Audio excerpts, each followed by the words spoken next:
সবাই দর্শক দেখছেন যে যেখানে দেখছেন সবাইকে স্বাগতম। দেখছেন নয়াপল্টন থেকে সরাসরি সম্প্রচার করা হচ্ছে। নয়াপল্টন রুহুল কবির রিজভির নেতৃত্বে যে বিক্ষোভ মিছিল চলছে,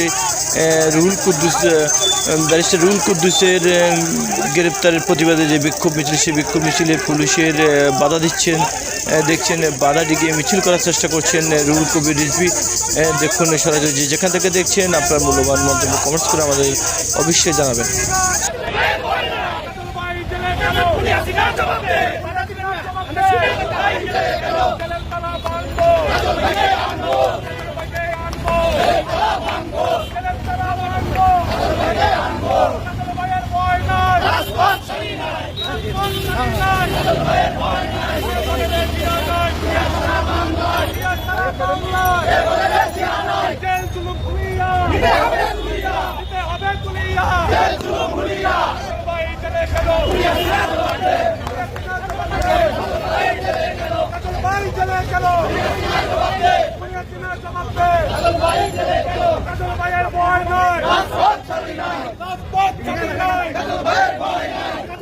কিছু বলে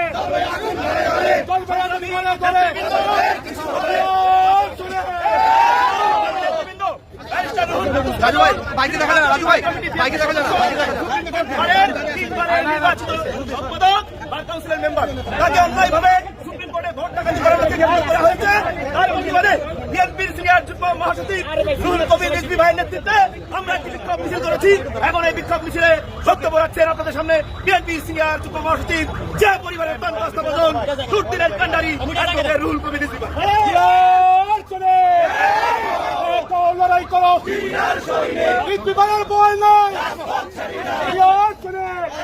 লড়াই করো, সংগ্রামী বন্ধুরা, সুপ্রিম কোর্ট আইনজীবী সমিতির সাবেক নির্বাচিত সাধারণ সম্পাদক, এবারেরও নির্বাচিত সাধারণ সম্পাদক সে, কিন্তু শেখ হাসিনা নির্বাচিত ঘোষণা করেনি। কারণ আইনজীবীদের ভোটের প্রতিফলন ঘটানো হয়নি, একটি কৃত্রিম সংঘাত সৃষ্টি করেছে আওয়ামী লীগ। তারা নিজেরাই মারা করেছে, তারা নিজেরাই মারামারি করেছে।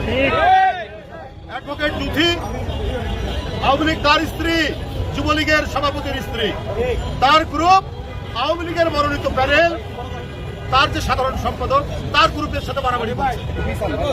এখন মামলা ঢুকিয়ে দেয় সরকার। সেই মারামারি যারা করলো তারা গ্রেপ্তার নাই, তাদের অনেকের মামলা নাই, কিন্তু মামলা দিল কার বিরুদ্ধে?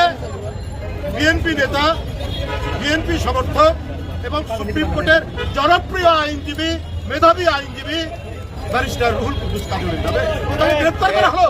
4 দিনের রিমান্ড। একজন আইনজীবী, প্রখ্যাত আইনজীবী, তার বিরুদ্ধে 4 দিনের রিমান্ড। এটা ডাকাতদের সরকার হলে পরে এই ধরনের কাজ করতে পারে। একজন সিন্ডিকেট বাজ, একজন মাফিয়া সরকার হলে পরে একজন আইনজীবীর বিরুদ্ধে এই ধরনের মামলা দিয়ে রিমান্ডে নিতে পারে। আমি এর তীব্র নিন্দা জানাচ্ছি।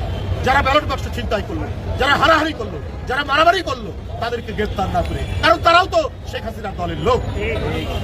আমরা এই অনাচারের, এই অবিচারের দেশের সর্বোচ্চ একটি প্রতিষ্ঠান, যেখানে মানুষের শেষ আশ্রয় ভরসা, সেই সুপ্রিম কোর্টের প্রাঙ্গণকে আপনার অপবিত্র করেছে আওয়ামী আইনজীবীরা। আর গ্রেপ্তার করা হলো রুহুল কুদ্দুস কাজলকে, ব্যারিস্টার রুহুল কুদ্দুস কাজলকে। এই গ্রেপ্তার অন্যায়, এই গ্রেপ্তার অবৈধ। এই মুহূর্তে তার রিমান্ড বাতিল করে রুহুল কুদ্দুস কাজলের নিঃশর্ত মুক্তির জোর দাবি জানাচ্ছি।